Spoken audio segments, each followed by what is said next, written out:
Hello friends, cinema మొత్తం ఒక్క cut లేకుండా సినిమా మొత్తం ఒక సింగిల్ షాట్లో తీయాలంటే అది ఎంత కష్టమో ప్రతి ఒక్కరికీ తెలుసు. అది అవ్వని పని, అది అసలు సాధ్యం కాని పని. అలాంటిది సూపర్ రాజా ఈయన నార్మల్గా ఈయన చాలా లూలు మాల్లో అండ్ సంథింగ్ చాలా మాల్లో అయితే చాలాసార్లు కనిపించాడు. కనిపిస్తే నేను ఏమనుకున్నాను, ఏంటి ఈయన సినిమా కోసం ఇంతలా ప్రమోట్ చేసుకుంటున్నాడు, అసలు ఈ సినిమా రిలీజ్ అవుద్దా, దీనికి అంత సీన్ ఉందా, ఏంటి అసలు సినిమానా లేకపోతే ఇది ఫ్రాంక్నా అనేసి చాలాసార్లు అయితే అనుకున్నాను నేను. సో అయితే ఈరోజు అయితే మీరు ఎప్పుడు ఇలాంటి సినిమా చూసి ఉండరు అనే మూవీ అయితే వచ్చింది. అది సూపర్ రాజా డైరెక్షన్ అండ్ ఆయనే హీరో, ఆయనే డైరెక్షన్, ఆయనే ప్రొడ్యూసర్, అంతా ఆయనే డైలాగ్ రైటింగ్ మొత్తం ఆయనదే. సో ఈ ట్రైలర్ అయితే రిలీజ్ చేశారు. ఏకంగా 6 నిమిషాలు అయితే ఉంది ఈ ట్రైలర్. 6 నిమిషాలు ఈ ట్రైలర్లో నాకైతే చాలా బాగా అనిపించే సన్నివేశాలు చాలా ఉన్నాయి. అసలు ఆ కాన్సెప్ట్ ఏదైతే ఉందో అది చాలా అద్భుతంగా ఉంది. ఎందుకంటే చెప్పనా, నార్మల్గా లైఫ్లో ప్రతి ఒక్కరికి ఒకటి అవ్వాలంటూ ఉంటుంది. లైఫ్లో చాలామందికి ఉంటుంది, కొంతమందికి అది తెలీదు. నేనేం అవ్వాలనుకుంటున్నాను, ఒక స్టేజ్లో వచ్చేసరికి నేను అసలు ఏమైనా పనికి వస్తానా లేకపోతే పనికి రానని ఒక మైండ్ సెట్లో కూడా కొంతమంది ఉంటారు. అండ్ దట్టు చాలామంది ఏమనిపిస్తుంది అంటే నా గోలు అదే తన గోలు, నా గోలు, వాళ్ళ గోలు ఎవరికి తెలియదు అనమాట. వాళ్ళ గోల్ ఏంటో కూడా తెలియదు. ఆ టైంలో ఉన్న సిచ్యువేషన్లో ఈ సినిమా అనేది స్టార్ట్ అవుద్ది అనమాట. సో ఈయన చిన్నప్పటి నుంచి ఆ ట్రైలర్ స్టార్టింగ్లో చిన్నప్పటి నుంచి కొద్దిగా ట్రెండీగా ఉండాలనుకుని ట్రై చేస్తారు. అంటే బొక్కలు సొక్కలు వేసుకొని కూడా ట్రై చేస్తారు. అలా అమ్మాడితే అమ్మ ఇదంతా ట్రెండ్ అమ్మ అనేసి అయితే చెప్తాడు అనమాట. సో ఇదంతా బాగుంది.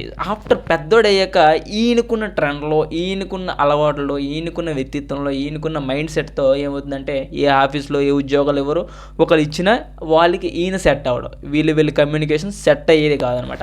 సో ఇదంతా బాగానే ఉంది. సో ఇదంతా బాగుంది. బట్ ఈయనకైతే ఉద్యోగంలో చేయాలని ఊపిక లేదు, ఏం ఒక్క లేదు. సో అలాంటి టైం అప్పుడు పిచ్చోడ్లా ఏం చేయాలో తెలుసుకున్నప్పుడు ఒక చిన్న పిల్లలు మీరు హీరోనా అనేసి అయితే చెప్తారు. అప్పుడు ఆ ప్రాసెస్ స్టార్ట్ అవుద్ది ఆయన హీరో అవ్వాలని. ఆ హీరో అవ్వాలని ఎలాగంటే తాను ఓన్డ్ మైండ్తో, ఆయన క్రియేటివిటీతో, ఆయన మైండ్ సెట్తో అసలు అనేసి ఆలోచిస్తాడు. అయితే ఇందులో మెయిన్గా పాయింట్ ఏంటంటే హీరో అవ్వాలంటే అంత ఈజీ థింగ్ అయితే కాదు. నోవే డేస్ చాలా చాలా కష్టం. సో ఆ టైంలో ఏంటంటే హీరో కావాలంటే మెయిన్ డ్యాన్స్, ఆర్ట్ అన్నీ ఉండాలి. అండ్ దట్టు డబ్బు ఉండాలి, ఫేమ్ ఉండాలి, ఇవన్నీ ఉండాలి. సో అవన్నీ మనోడి దగ్గర లేవు కాబట్టి ఆయన మైండ్ సెట్తో ఆయన ఒక సినిమా తీయాలనుకుంటాడు. ఆ సినిమాకి డబ్బు పెట్టాలి కాబట్టి వాళ్ళ అమ్మ ఒప్పుకుంటుంది, నువ్వు బాగుపడితే నేను ఇస్తాను, డబ్బు కోసం నాకు సంబంధం లేదు అని ఇస్తారు. చాలా పేద కుటుంబంలో చాలా ఉంటారు. బట్ ఈ ట్రైలర్ నాకు ఎలా అనిపించిందంటే ఒక మనిషి ఇప్పుడు నార్మల్గా ఎవరైనా మూవీ ఫీల్డ్లోకి వెళ్ళాలనుకున్నాడు, ఒక కళ అయితే ఉంటుంది. ప్రతి ఒక్కరికి ఒక కళ ఉంటుంది. ఆ కళను ఎలా నెరవేర్చుకోవాలో కూడా తెలియదు. సో అలాంటి టైంలో ఈయనకున్న మైండ్ సెట్తో సింగిల్ షాట్లో ఒక మూవీ తీస్తే ఎలా ఉంటుంది అని ఒక ఆలోచనతో అయితే ముందుకు వచ్చాడు అనమాట. సో ఆ ఆలోచన ఎంతవరకు పెట్టాడు, ఎంతవరకు సక్సెస్ అయింది అనేది మెయిన్.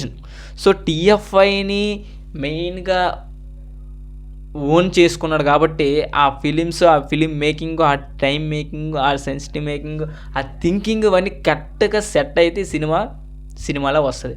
సో సింగిల్ షాట్లో మూవీ అంటే చాలా కష్టం. మరి మనోడు మీరు ఎప్పుడు ఇలాంటి సినిమా చూసి ఉండరు అనేసి అయితే చెప్పాడు. టీఎఫ్ అని అయితే బద్దలు కొట్టడానికి అయితే ట్రై చేస్తున్నాడు. సో మరి ఇలాంటి ట్రైలరు నాకైతే చాలా అంటే చాలా ఇంట్రెస్టింగ్ అనిపించింది. అసలు ఏమైంది అనేది ఏంటంటే మనం థియేటర్లో చూడాలి. అయితే ఈ సినిమా కోసం ఆయన చేయగానే ప్రమోషన్స్ అయితే చాలానే చేశారు. చాలానే మీరు యూట్యూబ్లో చూసుకుంటే సూపర్ రాజా అని కొడితే మీకు ఆయన ప్రమోషన్స్ అన్నీ కనపడతాయి. మెట్రోలో, లూలో మాల్లో, ఎన్ని మాల్స్, హైదరాబాద్, కర్నూలు, ప్రతి ఒక్క ఏరియాలోకి వెళ్ళి ప్రమోషన్ చేశాడు. బట్ ప్రతి ఒక్కరు ఏంటంటే ఏందో ఈయన సొల్లో లేకపోతే ఏదో ప్రాంక్ ఏదో సంథింగ్ ప్రతి ఒక్కటి అలాగే అనుకుంటాడు. సో ఈ ట్రైలర్ కార్డ్ చూస్తే మాత్రం చాలా బాగుంది బ్రో అని చెప్పాల్సిన అయితే ఏమాత్రం అతిశయోక్తి లేదనమాట. చాలా బాగా అనిపించింది. బట్ ఈ సినిమా రిలీజ్ అయ్యే టైంకి మరి ఎలా ఉంటుందో ఊపు అనేది మనం చూడాలి. ట్రైలర్ అయితే నాకు బాగా అనిపించింది. ఒక పక్క డాకు మహారాజు, ఒక పక్క గేమ్ చేంజర్ అండ్ ನಾವು సంక్రాంతికి వస్తున్నాం, ఇవన్నీ మధ్యలో ఇది రిలీజ్ అయ్యే ఛాన్స్ అయితే ఉంది. నాకైతే బయళ్ళు కమ్మాయని మాత్రం ఏమాత్రం డౌట్ అయితే లేదనమాట. నాకు సూపర్ రాజా ఈ ట్రైలర్ అయితే బాగా నచ్చింది. ఆ ఎఫెక్ట్స్, ఆ థింకింగ్ అనేది చాలా బాగా అనిపించింది అనమాట. మీకు ఎలా అనిపించింది తప్పకుండా కింద అయితే కామెంట్ చేయండి. వీడియోస్ లైక్ అయితే చేసుకోండి, సబ్స్క్రైబ్ చేసుకోండి. Thank you friends.